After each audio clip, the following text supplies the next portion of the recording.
storytelling, and what that looks like for our students and the students that you all will be working with today. The tool or the medium that I'll be using is a sound trap. So let's go ahead and get started.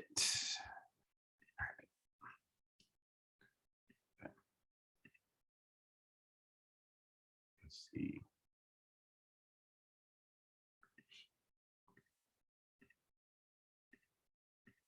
All right, so the first thing, before we get started, I would love for you all to type in the chat box. What is your favorite book, audiobook, or podcast? So feel free to put it in the chat box. What's your favorite book, audiobook, or podcast? So let's see. Crime Junkies. Someone's already reading my mind. I love Crime Junkies. Other Places You'll Go. Still have that book. Currently loving Economics MD, A Dog's Purpose. See, Educated, Banner in the Sky, In Your Own Backyard. Wizard of Oz, the original, the Wizard of Oz. Crime Countdown. Revisionist History. Listen, I'm starting my own list. To Kill a Mockingbird, probably one of my favorite books in the 9th grade that I read. Unsolicited Advice, Esperanza Rising. Yeah, keep it coming. You all are informing me of books and podcasts that I need to read or listen to myself. What we said, podcast, Ender's Game, The Distance Between Us. Nice. Gotcha. A few more seconds left, folks. Put it in the chat box.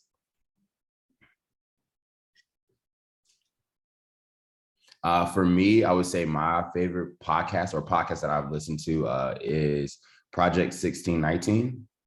It's a really great podcast done by the New York Times. Definitely should check it out. But thank you all for sharing. I do this for two ways. One, for you to see what others in your program or what others in your group are reading, and two, for me as well, so that I can start to form my own list and see what people are talking about. So thank you all for sharing.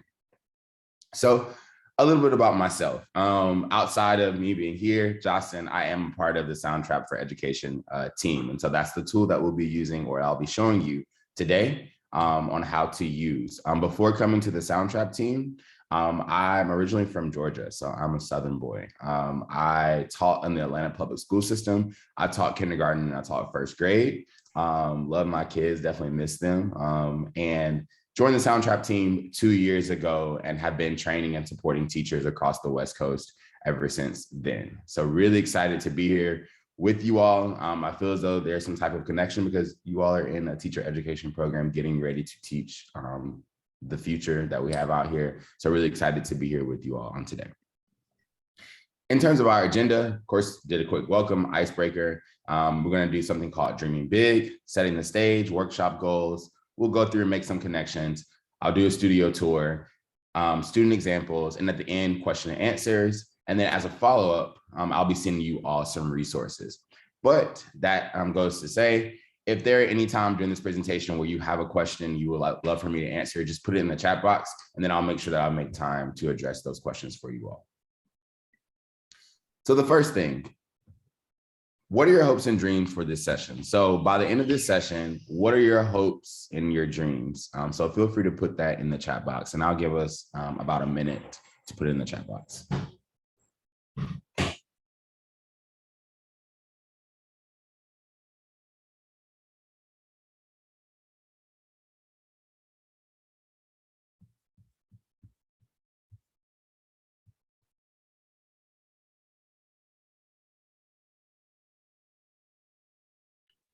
Nice. So we have some people who've already said started using Sound Trap this week with fifth graders and they're loving it. That's really great to hear.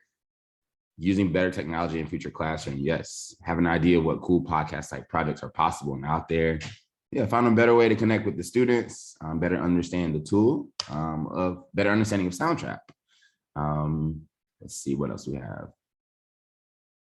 To learn about tech. Yes, so to learn about new technologies that you can use in your classroom. And last, to find projects to engage students.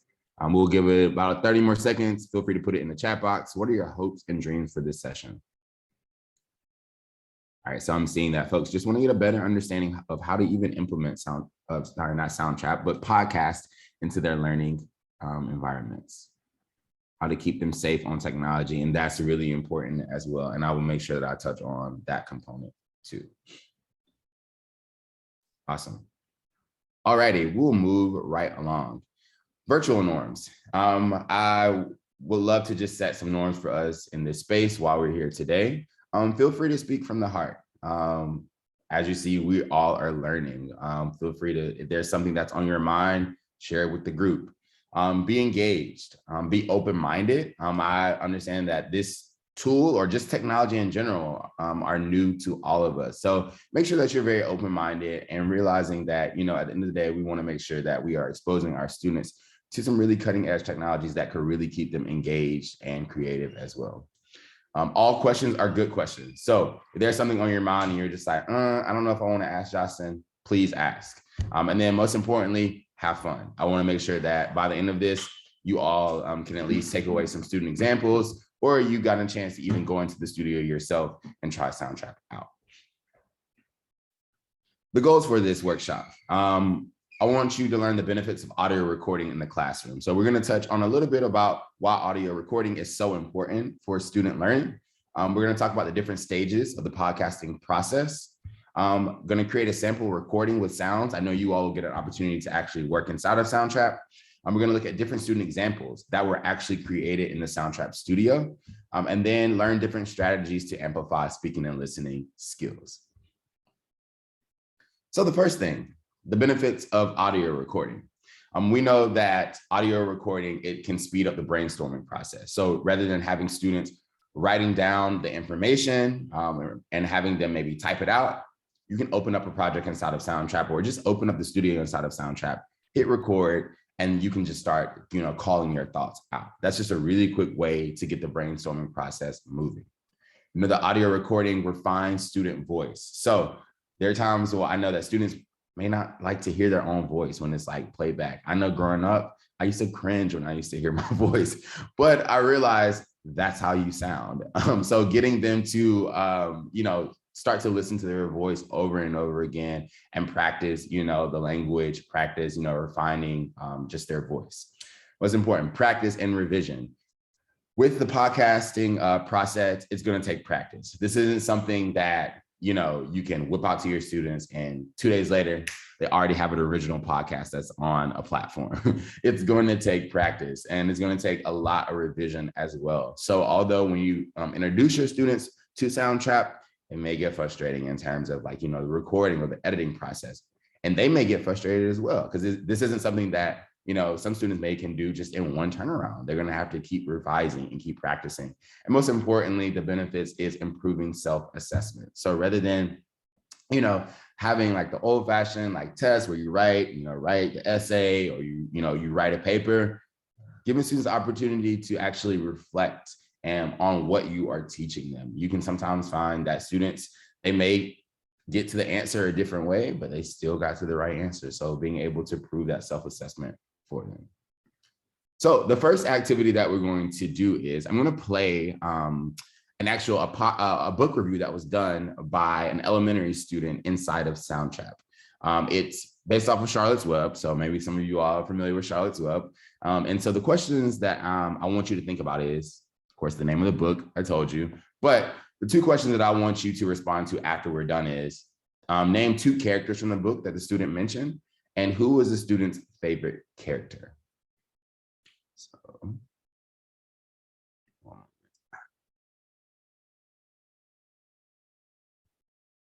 stop sharing. All righty. And my apologies. On today, I'm going to be switching back and forth between, you know, different screens. But here we go.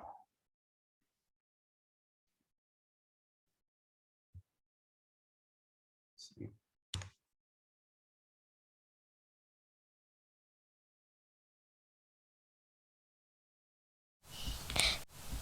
Do you like stories about animals? If you do, this is the book for you. This is a review of Charlotte's Web by E.B. White. This book is about a pig named Wilbur and his friendship with a barn spider named Charlotte, a girl named Fern who has a pet pig, Wilbur. When Wilbur grew up, he was sold to Fern's uncle Barn. At the farm, Wilbur met his best friend, Charlotte. Charlotte came up with a new plan to save Wilbur from being slaughtered. My favorite character in this book is Charlotte because she is very kind and willing to help others. This is a heartwarming story and it teaches what kindness and friendship are. I have enjoyed reading this book. I would recommend this book to anyone who likes animals. If you like friendship with animals, be sure to read Charlotte's Web by E.B. White. So that was actually this elementary school, Jefferson Elementary School, and I'll share this out as well. They did a whole list of book reviews where students read their favorite books, and they actually went inside of the Soundtrap studio, opened up a recording, and did a book review. So that's already showing you ways in which you can use Soundtrap outside of the podcasting lens. So let's go back. And if you all could put in the chat box, what did the student say that their favorite character was, and name 2 characters from the story? Thank you. Yep, Wilbur and Charlotte. 2 characters, Wilbur and Charlotte. Yep.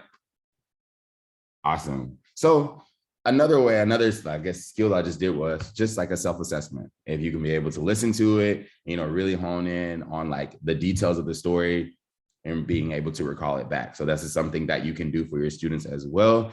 As you get ready to transition into like podcasting, get them to listen to an actual sample podcast, break it up into chunks, and then get them to recall back information that you have. So Mark said, it reminds me of doing written book reports in elementary school, just a different type of literacy to demo learning. Yes, I remember having to fold the pieces of paper and write what my favorite part of the book was, draw a picture. But this is just another way in which you can do a book review. Thank you.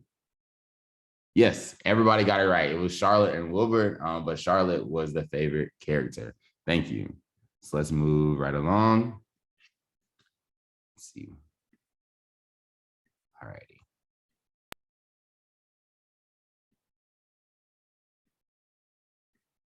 Okay, the next example that I want to show you all is a high school student who recorded a quick poem inside of a Soundtrap. So this is just another way in which students decide to use an audio recording to talk about love. So the question that I want you to answer after is, name 1 or 2 things that love can make you do, and what does the student compare love to? All right.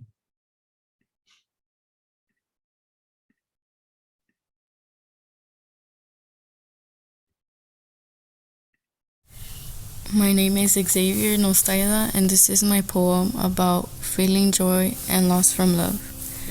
Love can be as beautiful as a bright red rose. Love can support you like the sun's gravity supporting the earth. Love can make your heart feel warm like the sun hitting your face on a sunny day. Love can make you feel motivated to do better for yourself.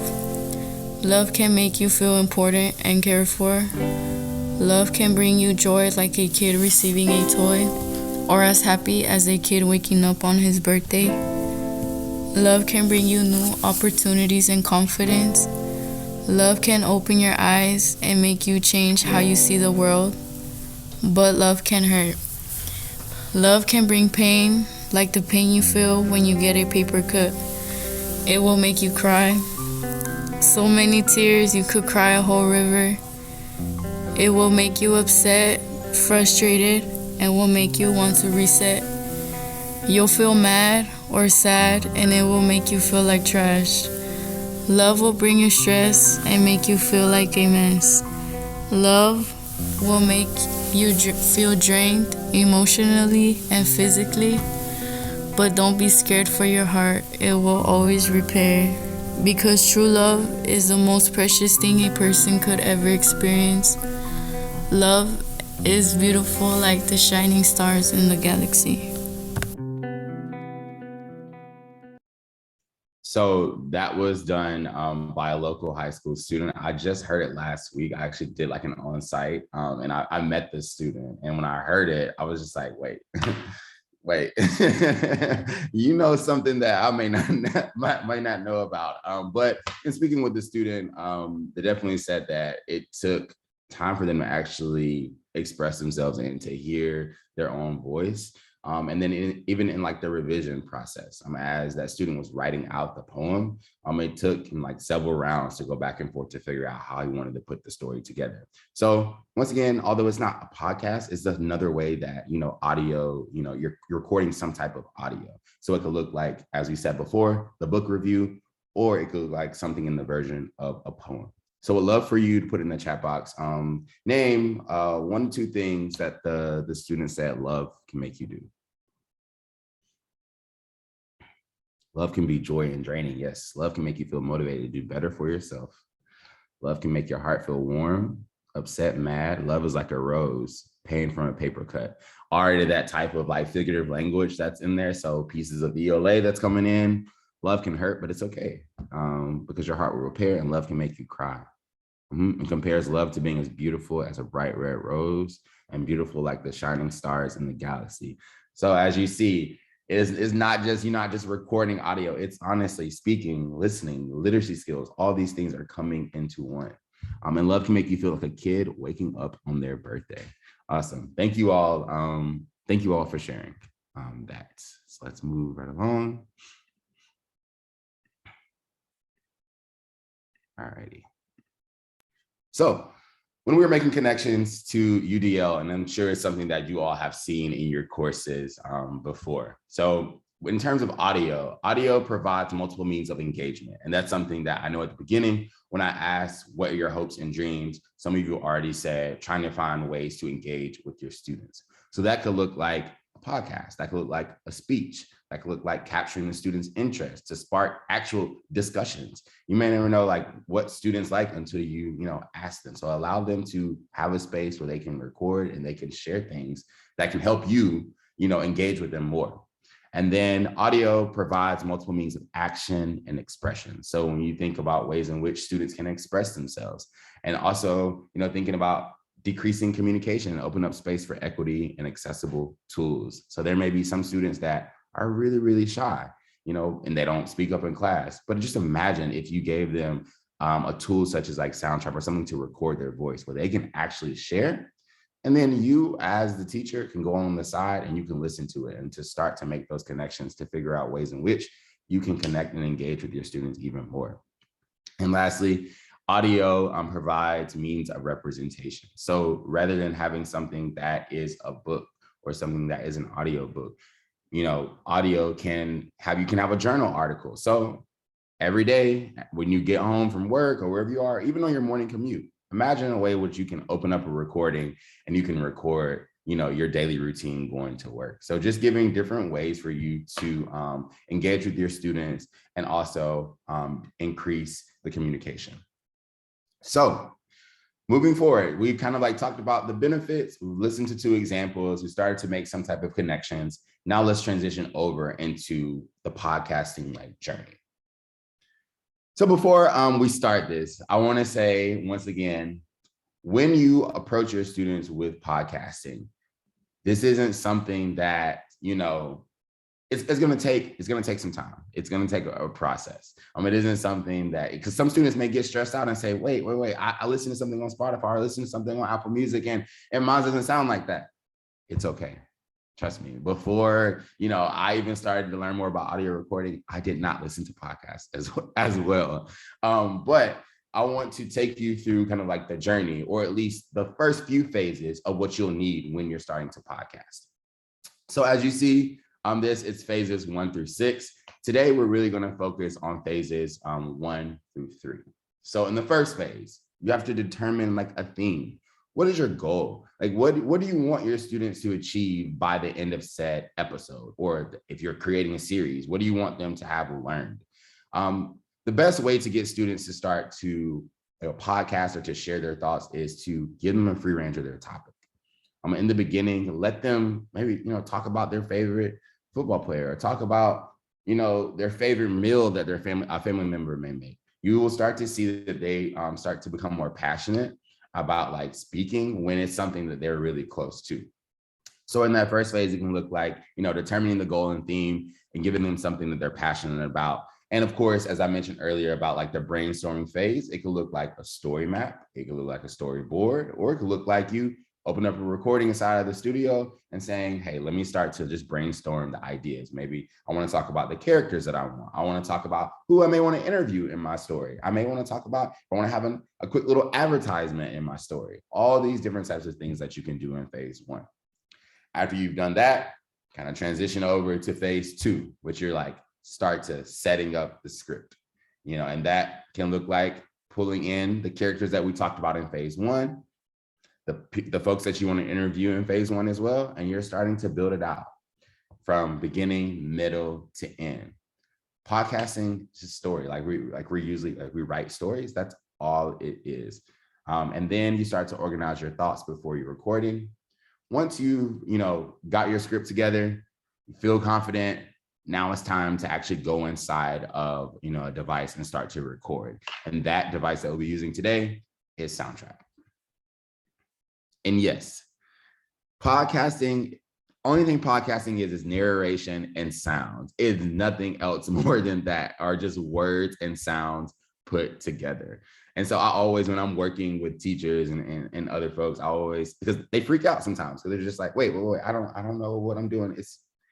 It's just words, and you're putting sounds with the words. That's all it is. So I just want to get you all to feel comfortable with that as you start to create podcasts with your students, and to let them know that it's okay. It's just like we're writing a story, but now we're recording it in a device.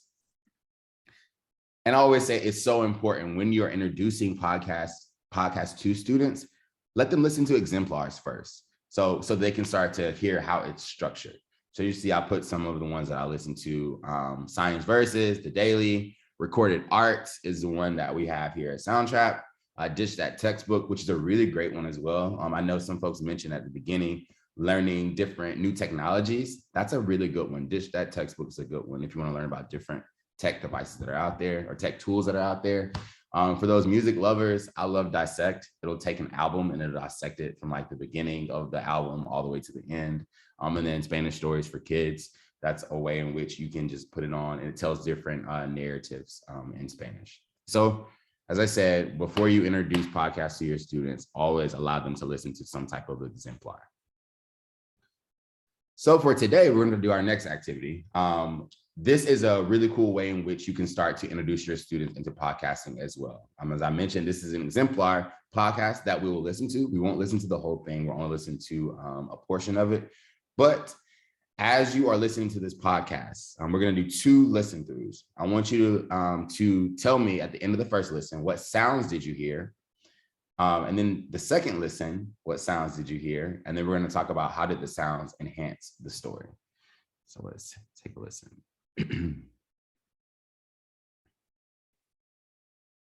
Right.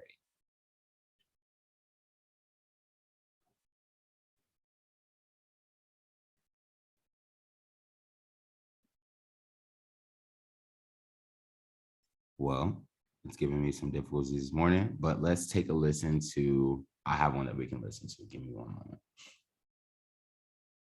Stop sharing my screen. Here we go. Got it. All right, so with this one, this is the one that I actually have recorded. It's a poetry reflection based off of a poem by Langston Hughes. It's called Harlem. And so in this first listen, or we'll do only one listen through, I want you to just jot down some things that you hear that like pique your interest. Harlem by Langston Hughes. What happens to a dream deferred? Does it dry up like a raisin in the sun? Or fester like a sore and then run? Does it stink like rotten meat? Or crust and sugar over like a syrupy sweet? Maybe it just sags like a heavy load, or does it explode? As I was reading this poem and reflecting just on my own dreams and aspirations, I thought about what Langston may have been thinking while he wrote this.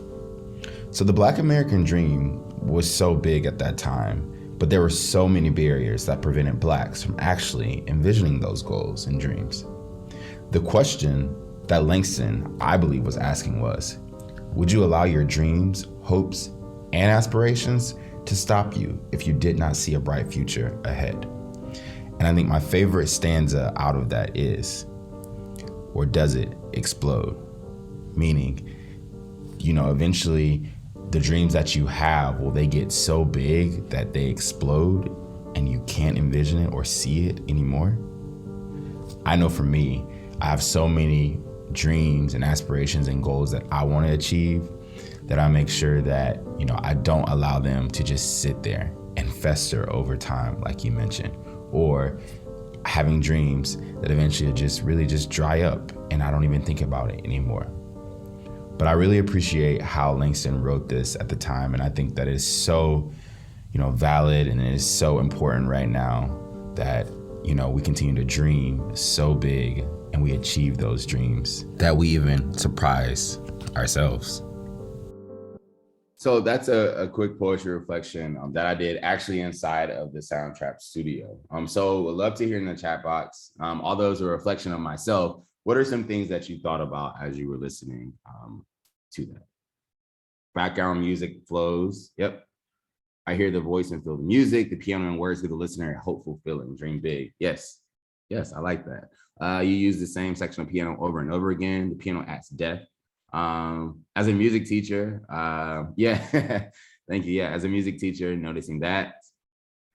And then quality of the voice in the piano at times. Yes. So this is another way in which you can introduce your students to, storytelling or podcasting is, allowing them to listen to examples and getting them to reflect on things that they heard that stood out, and not just listening, but feeling. Yes. I always think sometimes when you're listening to podcasts, and for me, quality podcasts are the ones that I can close my eyes and I can just listen to it. And it's almost as if I'm there, like while they're talking, like in the moment. And that's what we want. That's what we want our students to feel when they are creating, to make sure that like they can actually bring us in to the discussion or to the conversation that they're having. So thank you. All right, and someone else, let's see, sorry. Yes, feeling very present in the room and the person. Yep. So before you start to in the podcasting journey, when you're building out the questions to get ready to ask the interviewee, the person that you're interviewing, or asking questions yourself, you want to answer these couple of things. What is your story's driving question? So what is that central question that you want to have answered by the end of that episode?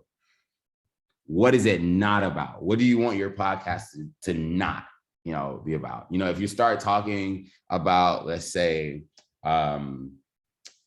your favorite football team that's out there, then you all of a sudden go to the ice cream truck that came down the street. That's all the way off topic. So making sure that you stay on topic throughout the entire podcast. What are your dream ingredients? So what do you think are the things that are going to make your podcast really stand out? Is it going to be having a family member there that connects to the topic that you're talking about? Is it going to be a certain sound effect that you have for the transitions? Is it going to be an advertisement that students can actually create, that are on brand or on topic with the subject? How will you engage the audience and how will you hold them? And as we just talked about, will there be some type of sound or instruments that keep them engaged? Or, will you start talking in your podcast really, really loud to keep them engaged? Or when I think about crime junkies, the thing about crime junkies that really always draws me in is how their voice is always so kind of calm when they're talking. And it gives that eerie feeling that you're wait, what are they about to really talk about? Or wait, should I look around and make sure that no one's even in my own home? So finding different nuances and ways to keep them engaged. And then the last two, how will you ensure the story is fair to the people and the ideas that you represent? So that goes back to researching. When you're going to research about that specific topic, making sure that you're getting quality information that's there and you're not misrepresenting the folks, the people you may be talking about. And the last thing, at the end of that episode, how will your audience remember you? Like when they've ended that episode, how will they say, wait, I'm ready for season 2. Like, when is it going to come out? So those are some questions that you can start to ask yourself and get your students to start to ask when they're part of that brainstorming, phase. And something also that I want to mention is that's very important in the podcasting journey is jobs. You can get your students to do different jobs to help build an episode. Understanding that every student is not a podcaster. We understand that. Every adult is not a podcaster. So giving them a job. So you may have someone that's a researcher.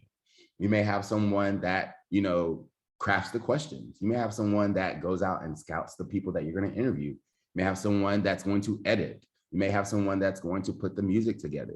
You may have someone that wants to create the graphics for like the album for the podcast. So that's another way in which you can keep them engaged, and you can start to really see what are the strengths from certain students, and you can put them all together. So I really wanted to make sure that I highlighted that as well, because like I said, one student does not have to create a podcast. It could be 5 or 6 students working together to make one episode. So now we're going to transition and we're going to go inside of the Soundtrap studio. So I know that some of you all, or most of you all, all of you all really have access to Soundtrap. When you go inside of Soundtrap, this is like the main projects page that some of you have already seen before. So this is where all of your projects will be housed at, and your students will see this view as well. So now I'm going to enter into the studio. Once I've entered into the studio, it's going to give me 2, routes that I can go down. I can go down the music, or I can go down the podcast. Really isn't that big of a difference. You could still record a podcast on the music side, and you could still record music in the podcast side as well. So once I'm in, now I want to add a new track. So I go to add new track, voice and microphone. And then I'm gonna do 2 things. First, I'm gonna do a quick volume check just to make sure that the sound is right and it's capturing everything. So go here, hit start test. Testing 1, 2, 3. Hit done. And then I'm gonna check and make sure that the microphone is set to the correct one. So it's just the drop down, and I have the built-in mic that's on my computer. Something to mention, and I'm sure some of you all may have ran into when you are recording, to get the best quality sound, there are 2 things that you can do when recording. The first thing, make sure you have the wired headphones. So the headphones that plug into the side of the computer, and that's fine to record, or like I'm doing right now, just speaking into the speaker of my computer. If you don't have a quiet space, which I know some of the classrooms is loud and you may not have time to get a really quiet space, 2 things that I've seen folks do. The first thing is I've seen a teacher get a big cardboard box, cut like a little square in it, and students will actually put themselves inside of the box and to give it that closed sound. And then the second one, which you may think is silly, but I've tried it and it works. You put a jacket over your head and you put it over the computer. It blocks out all of the sound as well. So, if you may have stations or you may have a little center or corner inside of your class, just giving them the opportunity to do that, to get that clear sound. Something that you don't want to do when you're recording is have Bluetooth headphones on. I know we all have the AirPods, we have the Bluetooth headphones, but what's going to happen when you record, when you play it back, there's going to be some type of lag that's there, and you don't want that. I think of when, we first started out with Zoom, everyone was getting used to it, and we're talking, and I may say, hey, 5 seconds later, they hear me say, hey. So that's what's going to happen when you start to record if you have those Bluetooth headphones in. The next thing that we're going to do is we're going to start recording. So for me, I love to cook. I will probably cook 5 times a day. Not 5 times a day, sorry, 5 times per week. And so I want to do a cooking podcast. So what I'm going to do is I'm going to hit start recording. It's going to count me down. Hey, I am Jostin Grimes, and I am here. I'm going to be talking about all things cooking, recipes. Throughout this episode, you may hear from people in my family talking about our favorite recipes. Excited to have you here. I just stopped recording. And then I can take this all the way back to the beginning, this playhead, take it back to the beginning. Hit stop recording, hit the record off, and then I'm gonna play it back. Hey, I am Jostin Grimes, and I am here. I'm going to be talking about all things cooking, recipes. Throughout this episode, it picks up like you're recording. So for me, there was a door that just closed like in the background. What I could do if I wanted to edit that out is I could go right down here to the bottom left. The two arrows will come out, and I'll just make sure I click, and then I can bring that sound in. So it's very easy to manipulate, sounds that you may want to take out. The next thing I can do is I can label that track. So I want to say, okay, this is like my intro track. I could double click, put intro track, just click out of it, and now I have my intro track set up. So the next thing I want to do is I want to go and I want to add some music. I want to make my podcast. I want to make it live. So I'm going to go over to the right-hand side where you see this music note, click here. And this is our loops library. This is where all of our pre-recorded sounds are. We have over 15,000 different sounds and combinations that are there. So another way is you can give your students choice to be able to go through and pick which loops they really like. So for me, let's see, I want to put a beat in. I want to preview. Let's see what this sounds like. Okay, let's see, I like it. So let's double click. Then I want to put a bass in, but I'm going to clear it out and put a bass in. Let's see. We'll see. We'll give a little EDM vibe. And then I'm going to put a piano. Let's see. Okay, we'll double click. And then let's say I like that piano sound. I can go and I can heart it. And then I go back to favorites.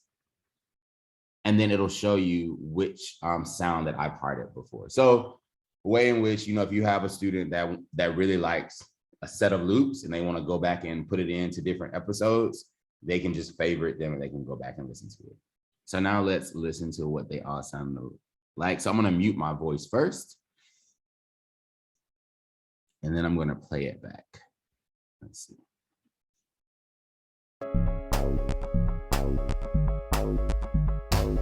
Okay, I got me a little sound going on. Okay. So I'm going to now put my voice back into the music. So let's take it back. I am Jostin Grimes, and I am here. I'm going to be talking about all things cooking, recipes. Throughout this episode, you may hear. So a quick little way in which you can start an intro with some music. And that's another good way that you could tell your students, you can say, hey, go inside of the Soundtrap studio, open a recording up, and I want you to record a minute introducing yourself. And let me tell you, a minute is really long when you are recording. So you may think it's really quick, but no, it takes a long time. So maybe giving them a prompt saying like, hey, I want you to introduce your name. I want to tell you like where you're calling in from, what's the topic of your, not calling in from, what are you recording from, the topic of your podcast, who you're going to be interviewing, and maybe one topic that you're going to talk about. And we call those like sprints, so like little recording sprints where you can go through and just give them quick little prompts and get them to record for 30, maybe build up 30 seconds, then a minute and 30. So they can start to see it takes time and it builds stamina as well. So they can see like, okay, I'm going to go in, I can record this. And so a month in, you just say, hey, I want you to do a podcast. They can do it for you because they practice over and over again before. So I see we have, great question. So Mark asked, does it automatically match the key of the loop? So what you can do, Mark, is if you go over to the loops, you can click any scale, and you can put if you want a minor scale or like major scale. And if you select it, it'll switch the sound of that loop. It'll be major or it can be minor. Justin, should we put the link in the chat to get them in the studio at this point? Yeah, sure. Yeah. Okay. Yep. Okay. So what I have for you first, if you don't have a Soundtrap account, right? And Justin, please help me out. This first link is going to get you in our group today. So, and then I'm going to, after you sign in, I'm going to give you an assignment link, and that's where we're going to start playing around in the studio. Okay. So the first one, click on it, and then you'll log in to Soundtrap, and I don't know, we've been finding like logging in with Google is pretty easy. And just so you all know, if you're an educator and you're using this with your students, we'll delete you after this session today so that you can actually go in and create an account for your students. This is the assignment link, and once you are logged in, you can go into this assignment link, and that's where we're going to play in the studio. Okay.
All right, it looks like we got about 36 people so far in the group.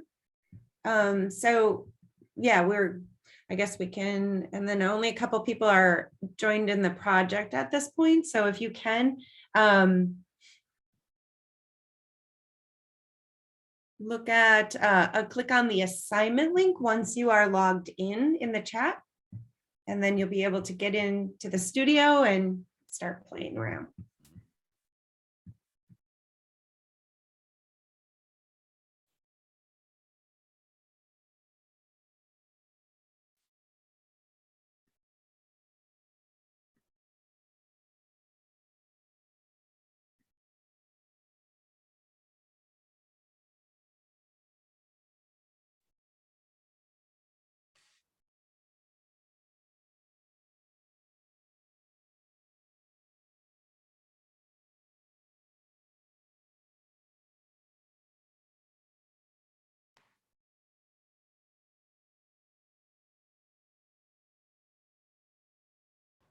Just to confirm, so the email we signed up with, that will be deleted out of the system. So when we go to sign up for a new account, we can put in like a personal email instead of our college email. Yeah, actually, all my students, I'm not going to delete you because we're going to be using this in class on Tuesday. And so I'm not going to delete you until we're done with our 2 projects that we're doing. But educators, like who are classroom teachers right now, we'll make sure you're deleted so that you can do the free account for your students if you would like. So my students just log in and we're going to use it on Tuesday. Thanks, Cheyenne, for asking. Of course. Another way in which I know there's some folks who are like not in your class, but they're still educators and want to use it. I'll send you this information, but we do workshops with KQED, who's a part of NPR, and they do podcasting workshops. But I'll send out a promo code to you. You can share it, and they can have access to Soundtrap through June 22nd of 2022. So you'll have access for you and your students as well. So I'll share that too.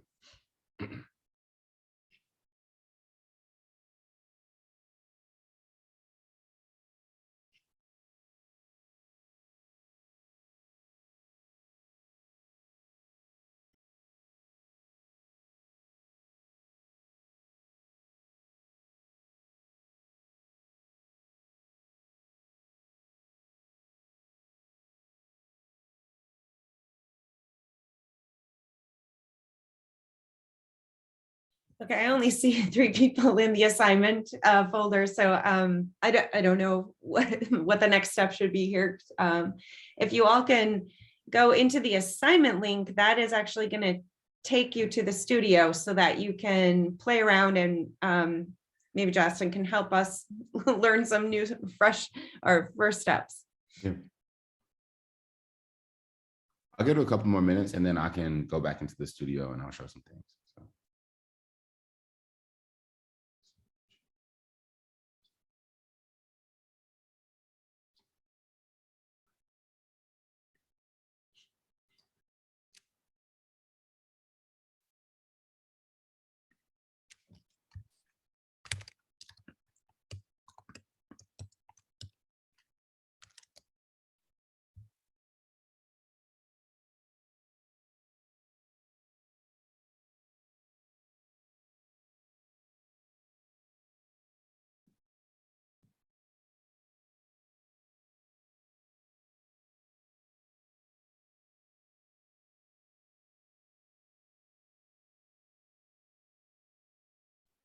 Justin, why would access be denied? I see. Yeah, I was working with, so maybe Okay. if it says, because what may happen is if some folks have use an account before, like let's say you created a Soundtrap account before, it won't allow you to be a part of like that group. So yeah, if you all have signed up with the Soundtrap account before, just send me your like email address and I can migrate it over into like this account.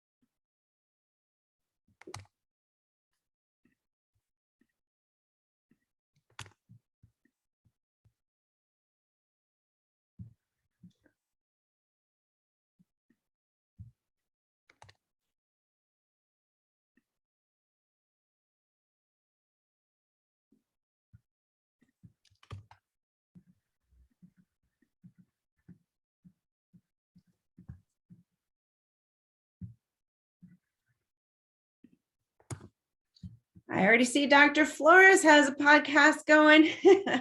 Awesome. Yes.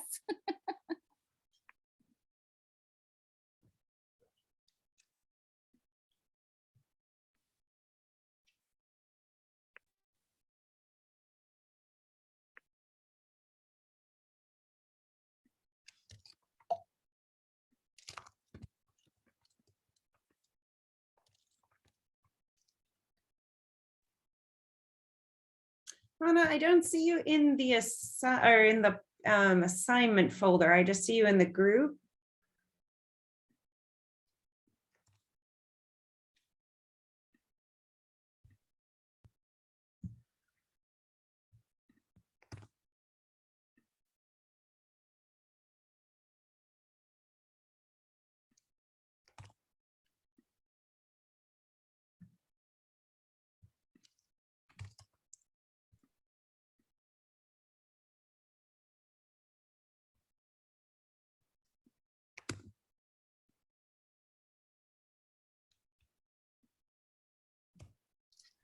Okay, I see some people are getting in. Yep, I'm working on it over here. Thank you. Yep, if you're seeing access denied, just send me your email and I'll got you. So once you choose a loop, how do you add it to your podcast? Yes, so let me go back and show that. Give me a second. All righty, once you've selected your loop, what you can do 2 things. You can either double click like on the loop like here, or you can click and you can drag it into the studio. Okay, thank you. Mm-hmm.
So everyone playing around in the studio, if you can go to the top and you'll see the what it says assignment March 12th.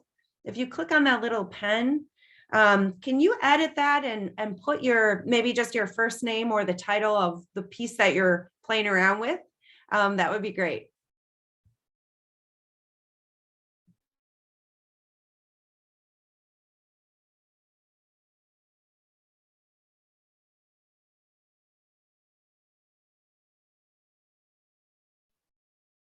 And if there's any more folks who are still having trouble, just put, like I said, put your email in the, you can direct message me and I'll make sure that you get in. So.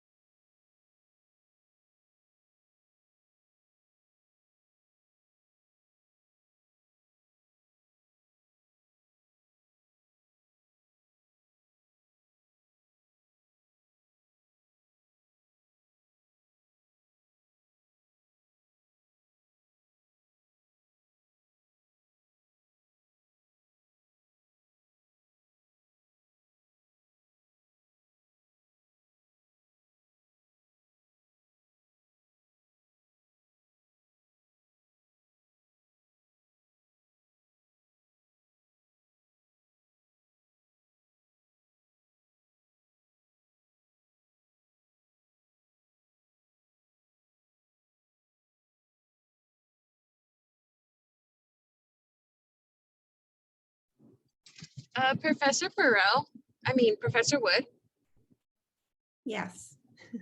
where did you say to put our name again? So if you go, when you're in the studio, I can.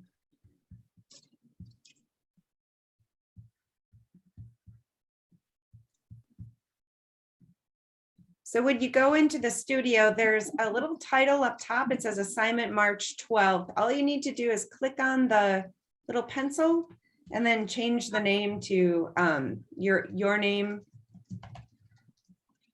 And if you have a title, and then if you just click off of it, it changes the title of the project. Oh, okay.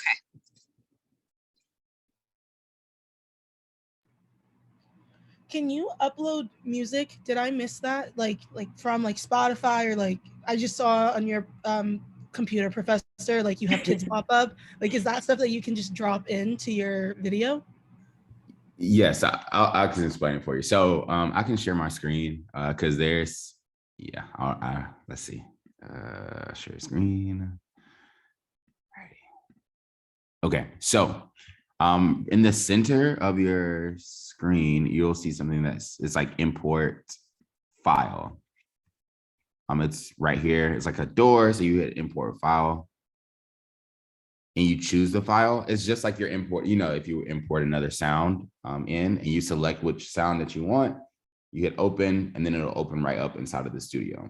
But something that I want to tell you about importing things from Soundtrap, sorry, not Soundtrap, from Spotify is royalty music. So sometimes music, they're already licensed. And so if it's, let's say that you want to import something from Spotify and you want to share it out, I wouldn't do that just because you don't want someone to come and try to like, give you a lawsuit or something. But there are royalty-free sounds on Google that you can look up. So if you don't find anything inside of the loops that you like, you could just Google royalty-free sounds or royalty-free music, and you'll be able to pull those songs or like those files, and you could put it inside of the studio.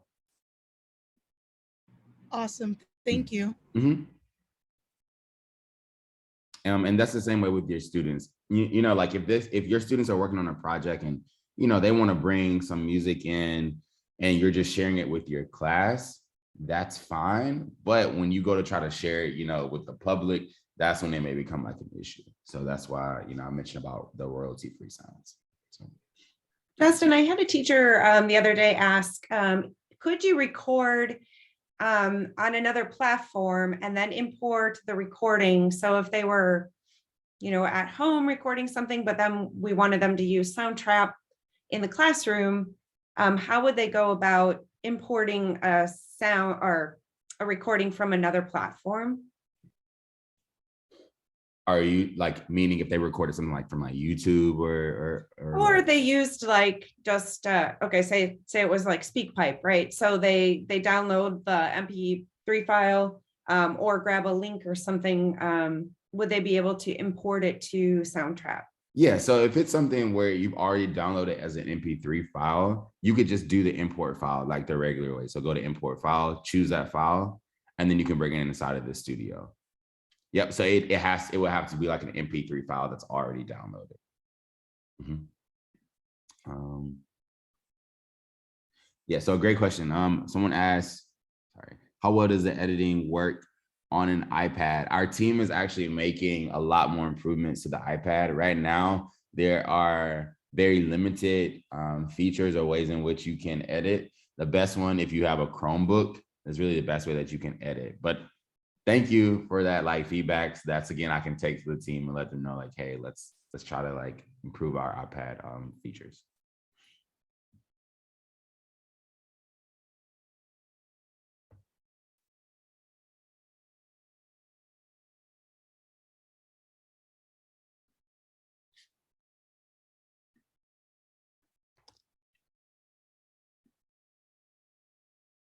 Okay, helping a few more people out, and then we can, I'll show you some other things.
Okay, I'll show you like 3 or 4 more features that I think would be very like helpful for you all. So let me share screen again.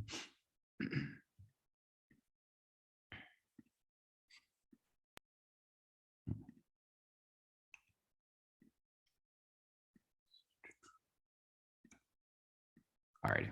So I know some of you all mentioned like, hey, how do you like manipulate the tracks? Just easier just by clicking. And you can just move them around how you would like to move them around. Some of you haven't figured out about fade in and fade out. So if you wanted the music, to come in, you just go to the top left.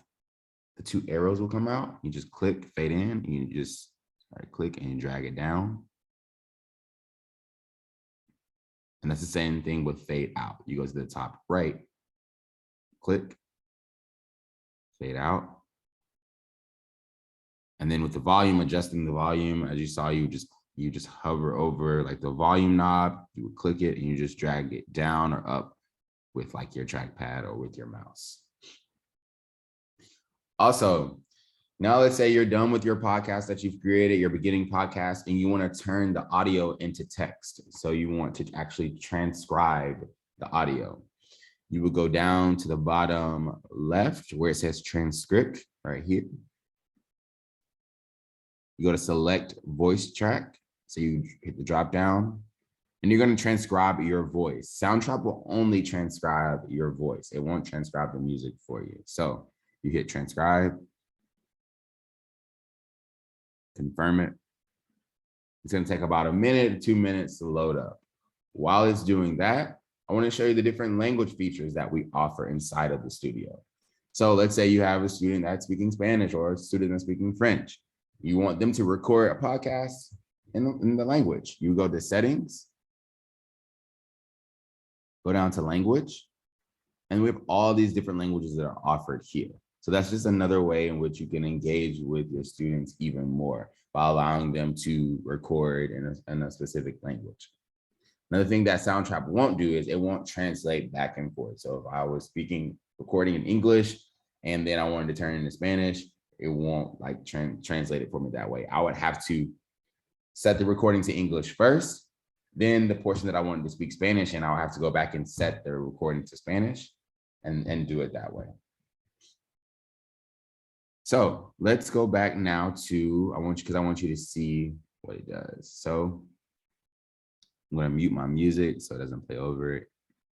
I'm going to bring the playhead back.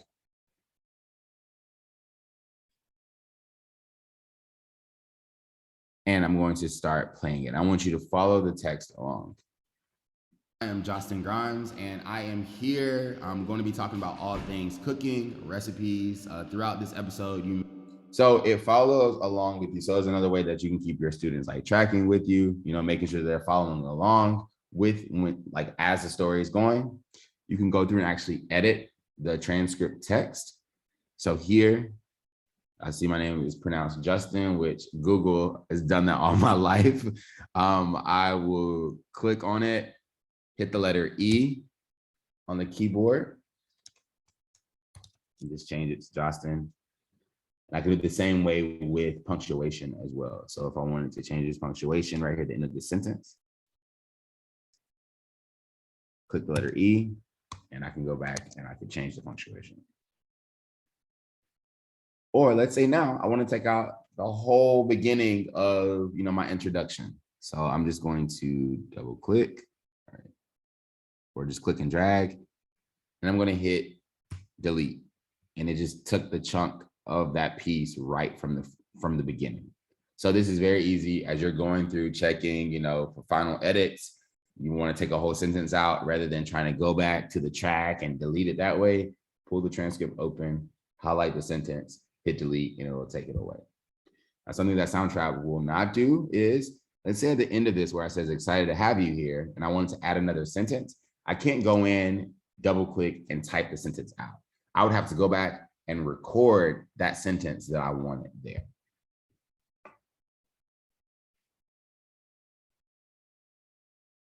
So those are kind of the features that I think as you're working with students that are going to be helpful for you all. And then when it's time to get ready to download it, you go to File, Export, and then you can export it as an MP3 file. And then you could put it on a Google site, you can share it to their family, put it in a newsletter, however you want to distribute it. And then the last thing that I will mention is the collaboration piece, which is something that I know you all will want to have. You would go to the on the right-hand side here, hit invite, and then you could type the name or the email address of the individual that you want to invite to that project. You hit invite, and then the other person that you're trying to invite will get a notification saying, hey, Jostin wants to invite you to a project. Do you accept or deny? You, of course, hit accept. And then you would know that person that you're trying to collaborate with is inside of your project, as if like their little picture comes up with the green light on, saying that they are currently here inside of the project.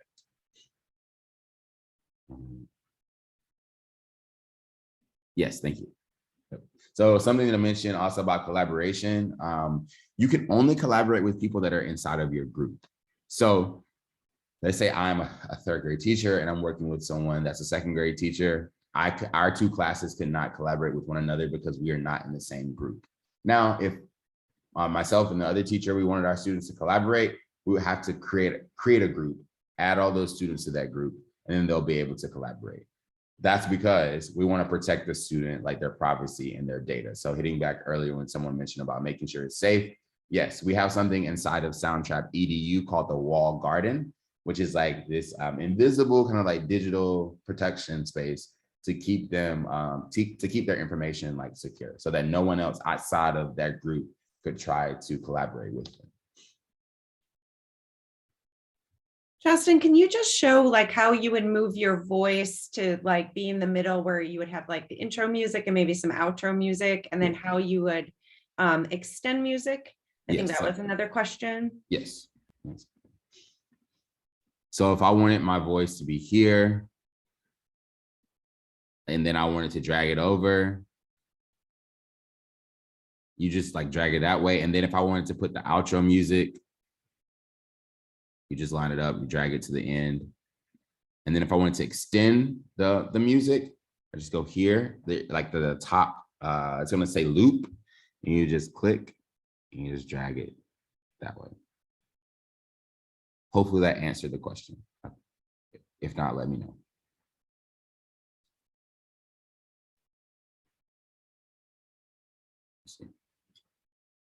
Gotcha, okay.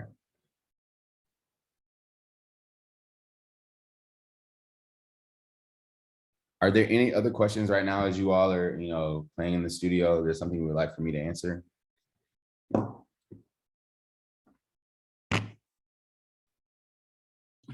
Could you show how to do the transcript again? Yeah. So go down to the bottom left, hit transcript. You would hit the drop-down menu to select which voice you wanted to transcribe. You hit transcribe. And like I said before, I mentioned before, you can only transcribe your voice, so not music. You hit transcribe. It'll take about a minute to load up, and then the transcription will show here. Thank you. Mm-hmm. I have a quick question too. Mhm. You know how you deleted out that sentence at the beginning? Is there a way to undo it just in case it was accidentally done?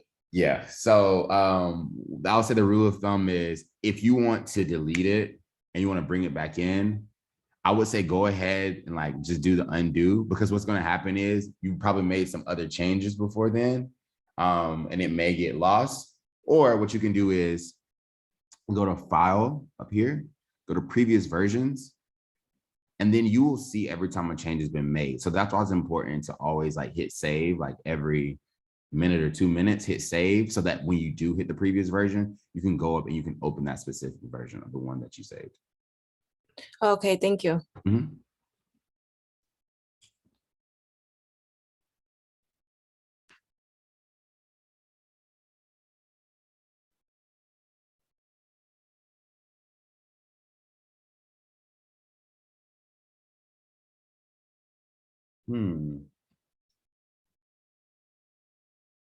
Hey, Scott, on your end, what is it? Could you tell us what it's showing you, or how? Yeah.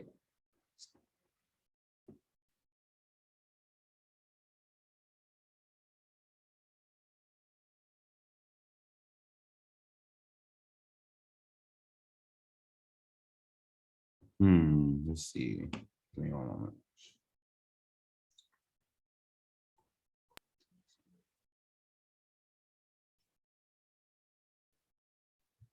Scott, did you drag the purple bar back to the beginning?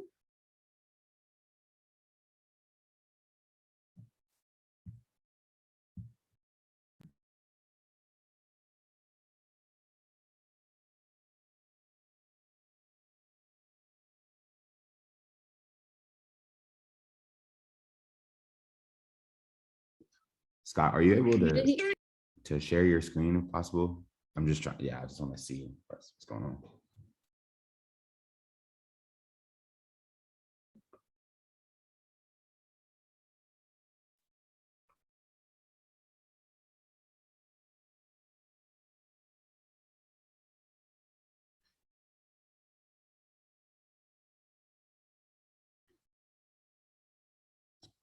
Right at the top, it says muting for all. Can you click on that right next to it? Is it allow you to click off of it again? Okay, the reason why you aren't able to record Scott is because you're trying to play a musical instrument. So go to add new track. Let's see if that works. Add new track, go to voice and microphone. Hit start recording. Do start test really quick.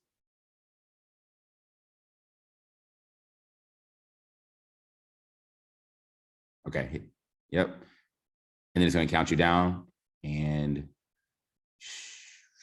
yep. Let's just see, let's test it. Yep, you should be good. Now let's.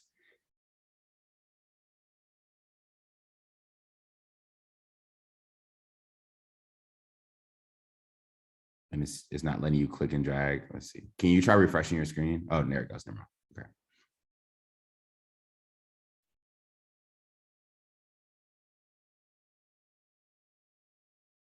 Is it working now?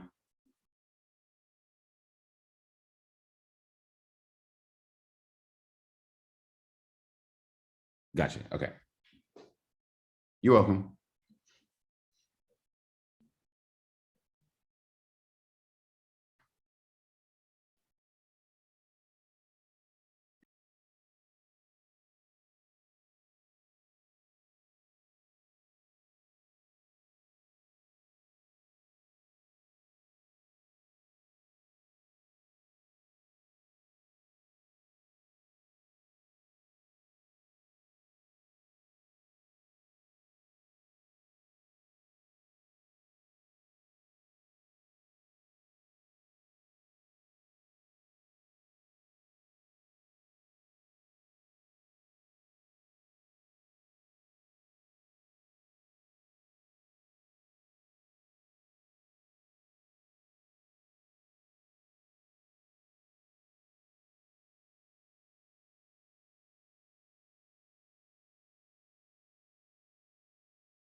Alrighty. Now that you all have gotten a chance to get inside of the studio and start to play around with some of the features, the last thing really that's important when you are creating like your podcast with your students. Let me share my screen again.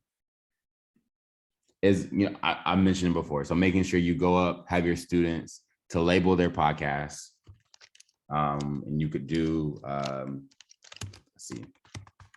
Cooking 101, and then get them to like name it, save it. And then when it's time to export it, go to file, export, download as MP3. But I'm going to go back out to the Exit Studio. And as you can see here, it's just mixing. So that just means it's like combining and compressing everything together. And now you want to, you as the teacher, let's say you as a teacher, as a class, you all have worked on a class project, but you want some more folks to add to it. You can create it as an assignment. So as she did earlier when she was creating an assignment with you all, you just go to create assignment, share using that link. And then your students will be able to access the link. So once they click on it the first time, it'll open up a separate copy for every single student, and they can go in and add different components to the podcast that you will want them to add into it. And that is really the setup of, recording, adding in the music, and then, saving your project.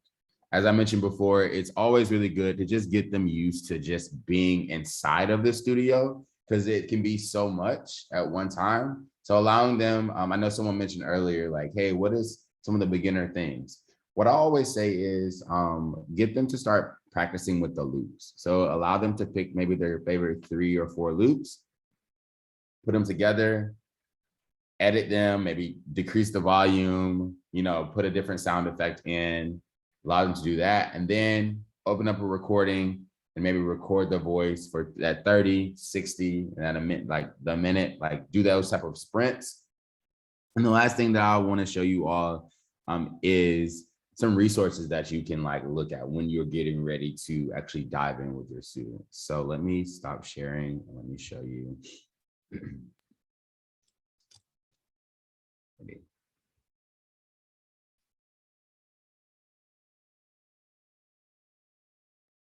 So here, if you want to look at some additional resources, we have a whole EDU portal where you can go to resources, go to teachers, and there are lesson plans. So if you go to view lesson plans, you can choose between the different subjects. So if we want to do something literacy, it's a book chat podcast, creating a podcast. That's a good one to show the beginning phases of starting one. And you have different subjects that you can go through and you can select. Now, the thing I wanted to tell you all is these are just, templates. We're not like a lesson planning, curriculum source. We're just here to provide you with ideas on how you can start it. So feel free to adjust the lessons to what you are doing with your students. This is just kind of like a foundation, but we want you all to take it and adjust it to your students. Other resources that we have rubric templates, video tutorials. We have a YouTube page, but I'll share that as well, where it shows quick videos of how to add in loops, how to record, how to save your project, how to do the transcription. We even have really cool videos from our summits where teachers who have done podcasting with their students before talk about some of the challenges or talk about some of the positive things that have come out of them creating podcasts with their students. So that's just an additional enrichment. And then we have learning events. So our team, we have learning events that you can show up to every month where we cover different topics. Some months maybe talking about how to use Soundtrap with SEL, how to use Soundtrap with your EL students, all different ways in which you could use Soundtrap. It's not something that is just meant for music. We want people to use it in math. We want people to use it in science. And you may say, Jostin, how can you use Soundtrap with math? If you're teaching word problems and you want students to be able to recall back what they're learning, sometimes kids can't necessarily work out the problem for you and show you their steps, but they could tell you how they got to the answer. You may say, Jostin, how can you can't do it in science. If you want to do experiments, it would be a cool way for you to be able to record an experiment, give it to another student and say, hey, I want you to listen to this experiment. I want you to repeat exactly what they did. That's another way to check for understanding. You may say, hey, what about in social studies? Think about if you could do fireside chats, or you could do different historical journals, audio journals, all the different ways in which you can use Soundtrap as a recording tool.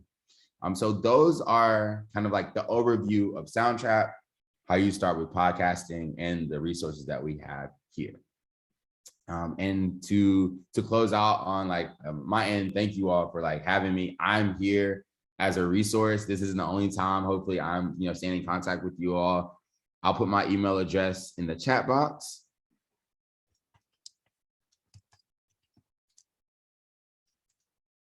Feel free to email me. I will be sharing the presentation. I'll share all those videos and links that you'll have. And I'll even put in about the KQED promo code. So to give you all, the ones that are not in the class, to give you access to Soundtrap until January the 22nd of this year. Answering one last question. Someone said, does it make different copies in Google Classroom as well? Yeah. So if you share that assignment in Google Classroom, you just share the link. And then once they click on the link in the Google Classroom, it'll make a separate copy. Yes. So for every single person, it'll make a separate copy for them. And for you all that use Schoology, you can download the app in Schoology, Canvas. I can send a link with that if you all are using Canvas. Jostin, thank you so much for being with us today. This is so great to get all these people on board. We've got 50 plus more people doing podcasting now. This is so great. If you can, please take a moment. If you want the PD certificate, please fill out that Google form I just put in. And also I have the feedback survey, please. If you can take just a couple minutes and fill that out, it really helps us to hone in on what you found to be really helpful today. And then also, like in the past, I will send a follow-up email with all of the resources that Jostin had just mentioned. I'll get that out to you. Please watch for that by Wednesday-ish. So thank you all for coming. Have a happy Saturday and wonderful weekend. And I look forward to seeing you all again next weekend for Angela Stockman. So thank you for having me. Thanks so much.